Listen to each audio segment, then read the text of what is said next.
नमस्कार, आप देख रहे हैं न्यूज चक्र। मैं अभिसार शर्मा। आज मैं भारतीय जनता पार्टी सरकार से एक सवाल पूछना चाहता हूं। क्या बीजेपी सरकार आजादी और आजादी के नाम पर अमृतोत्सव के मायने समझती है? क्या वो समझते हैं कि जब हम आजादी की बात करते हैं तो उसमें निहित है लोकतंत्र के मूल्य, उसमें शामिल है संवैधानिक मान्यताएं, उसमें शामिल है अभिव्यक्ति की आजादी, फ्रीडम ऑफ एक्सप्रेशन, उसमें शामिल है निजता का अधिकार, उसमें शामिल है ईमानदारी से अपनी रोजी रोटी कमाना? क्या भारतीय जनता पार्टी अपनी माइनॉरिटीज को, अपने अल्पसंख्यकों को उसका अधिकार दे रही है?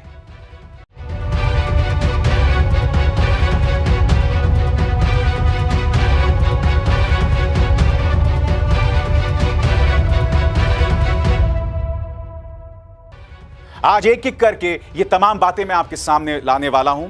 सबसे पहले दोस्तों, मैं आपको लेकर चलना चाहूंगा कर्नाटक का बेलगावी।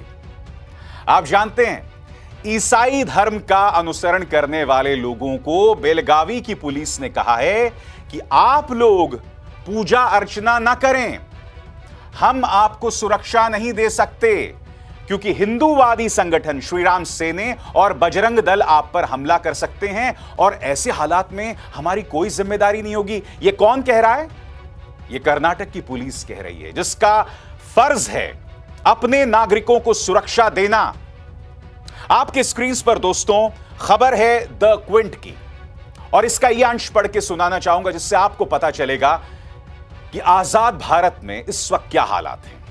आपके स्क्रीन पर पादरी जॉनसन ने बताया कि कुछ पादरियों को बुलाकर पुलिस ने कहा था कि आप पूजा अर्चना न करें, क्योंकि दक्षिणपंथी गुट आप पर हमला कर सकते हैं और हम आपको संरक्षण नहीं दे सकते। अभी तो पूजा अर्चना पर औपचारिक तौर पर पाबंदी नहीं लगाई गई है या लिखित तौर पर कुछ नहीं कहा गया है, मगर हमसे कहा गया है कि यह सांप्रदायिक सौहार्द बनाए रखने के लिए किया गया है। हमसे कहा गया कि आप सिर्फ चर्च की इमारत में सजदा करें और किसी किराए के निजी घर में पूजा या धार्मिक आयोजन ना करें। गौर करिए पुलिस उनसे क्या कह रही है कि सांप्रदायिक सौहार्द बनाए रखने के लिए हम आपसे कह रहे हैं कि आप पूजा अर्चना ना करें। मैं आपसे सवाल पूछना चाहता हूं, सांप्रदायिक सौहार्द कौन बिगाड़ रहा है? वो लोग जो कि एक घर में पूजा अर्चना कर रहे हैं, या वो लोग जो उन्हें मारने पीटने की धमकी दे रहे हैं? और यह कहां हो रहा है? कर्नाटक में। सूचना प्रौद्योगिकी के हब, सूचना प्रौद्योगिकी के सेंटर बेंगलुरु जिस राज्य में है, वहां पर यह हो रहा है। क्या मुझे ऐसे भारत पर गर्व करना चाहिए? वो भारत जो कि अपने माइनॉरिटीज को पूजा अर्चना का अधिकार नहीं देता। क्या ऐसा भारत दुनिया भर में शान के साथ अपने आप को एक लोकतांत्रिक देश के तौर पर पेश कर सकता है? और यही कर्नाटक में एक और घटना हुई है। आपके स्क्रीन पर यह है मुनव्वर फारूकी। मुनव्वर फारूकी ने आखिरकार उनके 12 आयोजन रद्द होने के बाद हताश होकर यह ऐलान कर दिया है कि अब मैं और कॉमेडी शोज नहीं कर सकता, क्योंकि वो जहां पर भी कॉमेडी शो करने जाते हैं उन्हें धमकाया जाता है और यह कहा जाता है कि जो भी वहां आएगा उस पर हम हमला करेंगे। नतीजा यह हुआ कि मुनव्वर फारूकी ने यह कह दिया कि अब मैं आगे से और कोई कॉमेडी शोज नहीं करने वाला। यानी कि इस देश में माइनॉरिटीज को हंसने का अधिकार नहीं है, रोजी रोटी कमाने का अधिकार नहीं है। मैं जानता हूं आप लोगों में से कई लोग क्या कहेंगे, मगर मेरा आपसे एक पलटकर सवाल है। इंदौर में मुनव्वर फारूकी को 35 दिन तक जेल में रखा गया था। पुलिस के पास आज तक ऐसा कोई प्रमाण नहीं है, आज तक ऐसा कोई वीडियो नहीं है जिसमें उन्होंने इंदौर में अपने आयोजन में हिंदू देवी देवताओं का अपमान किया था। खुद इंदौर की पुलिस कह रही थी कि हमें नहीं पता हमने इन्हें क्यों जेल में बंद किया हुआ है। क्या मुनव्वर फारूकी मुसलमान होने की सजा दे रहा है? जिस तरह से बेलगावी के वो ईसाई धर्म का अनुसरण करने के लिए सजा दे रहे हैं। मैं यही तो समझना चाहता हूं, जो लोग हिंदू राष्ट्र की दुहाई दे रहे हैं, क्या वो हिंदू धर्म को समझते हैं? क्या वो समझते हैं कि मेरा हिंदू धर्म वसुदैव कुटुंबकम में विश्वास रखता है? मेरा हिंदू धर्म सर्वधर्म समभाव में विश्वास रखता है। क्या ये लोग इस मायने को समझते हैं? और फिर बीजेपी क्या करती है साहब? भारतीय जनता पार्टी जो है वो आजादी का उत्सव मनाती है। प्रधानमंत्री नरेंद्र मोदी बगैर मुस्कुराए कहते हैं कि देश आजादी का अमृतोत्सव मना रहा है। सुनिए प्रधानमंत्री क्या कह रहे हैं, फिर मैं उसकी चर्चा करता हूं। साथियों, अमृत महोत्सव सीखने के साथ ही हमें देश के लिए कुछ करने की भी प्रेरणा देता है। और अब तो देश भर में आम लोग हों या सरकारें, पंचायत से लेकर के पार्लियामेंट तक अमृत महोत्सव की गूंज है। और बात यहां नहीं रुकती है दोस्तों।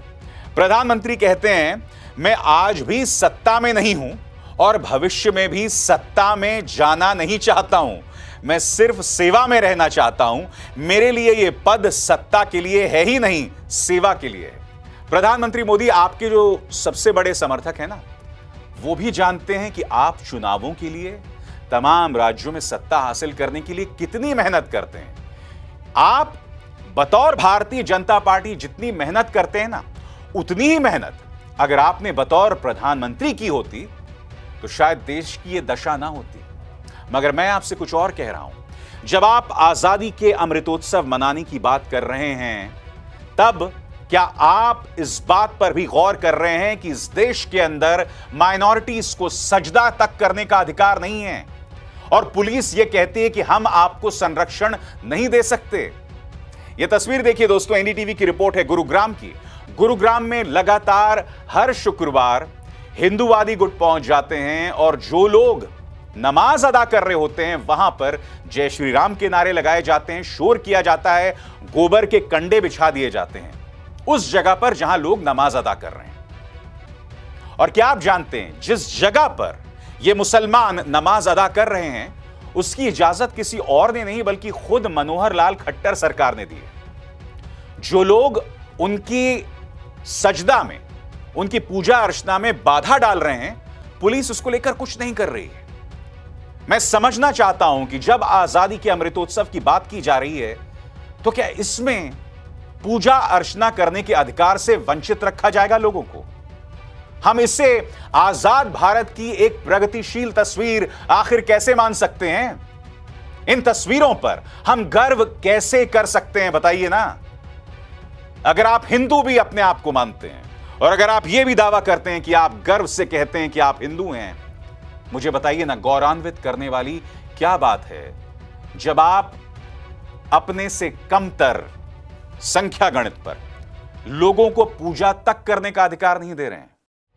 आपको यह समझना पड़ेगा कि भारतीय जनता पार्टी सरकार और उसकी सोच युवाओं को किस दिशा में मोड़ रहे हैं, किस तरह की युवाओं की नुमाइंदगी ये लोग कर रहे हैं। एक छोटी सी मिसाल मैं आपको देना चाहता हूं। आपकी स्क्रीन पर यह है एल्विश यादव। इन तस्वीरों में देखिए, इस तस्वीर में ये स्मृति ईरानी से मिल रहे हैं और इस तस्वीर में ये निर्मला सीतारमण हमारी वित्त मंत्री से मुलाकात कर रहे हैं। निर्मला सीतारमण एल्विश यादव को ट्विटर पर फॉलो भी करती हैं। कौन एल्विश यादव? ये एक यूट्यूबर हैं, मगर इनकी तारीफ में मैं इतना कह सकता हूं कि इन्होंने एक्ट्रेस स्वरा भास्कर के खिलाफ निहायत ही अश्लील ट्रेंड चलवाए थे ट्विटर पर। वो इतने वाहियात और वो इतने अश्लील ट्रेंड्स थे दोस्तों कि मैं उसका जिक्र कर ही नहीं सकता। किसी को YouTube पर अपनी बात कहने का अधिकार है, वो अधिकार आपसे कोई नहीं छीन रहा है, मगर एक महिला को सेक्सुअली हैरेस करना, उस पर फबतियां कसना जो कि सेक्सुअली सेंसिटिव है, और सबसे दुख की बात कि आपके सरकार की 2 महिला मंत्री उससे मिल रही हैं और देश की वित्त मंत्री उन्हें फॉलो करती हैं। देखिए, स्मृति ईरानी से मुझे कोई उम्मीद नहीं है। स्मृति ईरानी इससे पहले भी ऐसे युवाओं के साथ फोटो खिंचवा चुकी हैं जो कि महिलाओं पर अश्लील टिप्पणी करते रहे। मगर निर्मला जी से मेरी बेतहाशा उम्मीदें हैं, क्योंकि जब बीजेपी विपक्ष में थी, निर्मला सीतारमण मेरी पसंदीदा प्रवक्ताओं में से हुआ करती थी। अब भी ऐसा नहीं है। आज जब मैं उन्हें देखता हूं एक ऐसे शख्स के साथ फोटो खिंचवाते हुए जिसने स्वरा भास्कर पर अश्लील बातें की थी, तो मुझे लगता है कि अब वाकई इस सरकार से, इस पॉलिटिकल पार्टी से कोई उम्मीद नहीं की जा सकती है। मैं यही तो समझना चाहता हूं, यह कैसी सोच है जो कि महिलाओं पर अश्लील टिप्पणी करने वालों के साथ देखे जाने पर गर्व महसूस करती है। और उससे भी बड़ी बात, यह सोच जब आगे बढ़ती है ना दोस्तों, तो कई तरीकों से सामने उभर कर आती है। कुछ दिनों पहले आपको याद है सुल्ली डील्स, कई मुस्लिम महिलाओं की नीलामी की जा रही थी ऑनलाइन, और इनमें से मैं खुद कई लड़कियों को जानता हूं, मेरी कई मुस्लिम दोस्त हैं, उनकी नीलामी की जा रही थी। और आप जानते हैं कल क्या हुआ क्लब हाउस में? कल क्लब हाउस में एक चर्चा की जा रही थी और उसके अंदर कुछ हिंदू लड़कियों के शरीर के हिस्सों की बोली लगाई जा रही थी। ये हिंदू लड़कियां वो हिंदू लड़कियां हैं जो कि सरकार से सवाल करती हैं। सुल्ली डील्स के मामले में भी कई मुस्लिम लड़कियों ने पुलिस से शिकायत की थी और आज तक पुलिस ने कोई एक्शन नहीं लिया। पुलिस ने प्रमाणित कर दिया कि हमें कोई परवाह नहीं है इस देश की मुस्लिम लड़कियों की। और अब क्लब हाउस के अंदर वो हिंदू लड़कियां जो कि सरकार से सवाल करती हैं, उनके बारे में अश्लील चर्चा हो रही है और पुलिस कोई एक्शन नहीं ले रही है। क्या आपको ऐसे समाज पर गर्व है? क्या आप अपने बच्चों को ऐसा समाज, ऐसा भविष्य देना चाहते हैं? क्या आप अब भी खुद के राष्ट्रवादी होने पर गर्व करेंगे? क्योंकि ये सारा काम जो होता है ना, ये सारा काम राष्ट्रवाद के नाम पर होता है। मैं शॉक्ड हूं दोस्तों, मैं निःशब्द हूं। मैं ये नहीं जानता हूं कि मैं कैसा समाज अपनी बेटी के लिए छोड़ा जा रहा हूं, मैं कैसा समाज अपने बेटे के लिए छोड़े जा रहा हूं। क्योंकि ये मत सोचिए कि इसमें सिर्फ खतरा हमारी बेटियों को लेकर है। ये सोचिए कि ये सोच हमारे बच्चों को, हमारे लड़कों को किस कदर दूषित कर रही है। सोचिएगा 2 मिनट अपने घर में बैठ के सोचिएगा, क्योंकि ये सब हो रहा है राष्ट्रवाद के नाम पर। जब हमारे मंत्री ऐसे लोगों के साथ फोटो खिंचवाएंगे जो स्वरा भास्कर जैसी एक्ट्रेसेस के बारे में अश्लील टिप्पणियां करेंगी, तो आप समझ सकते हैं कि यह समाज किस दिशा की ओर बढ़ चुका है। और फिर यह बात करते हैं आजादी के अमृतोत्सव की। कृपया गिरेबान में जरूर झांकिएगा। नमस्कार।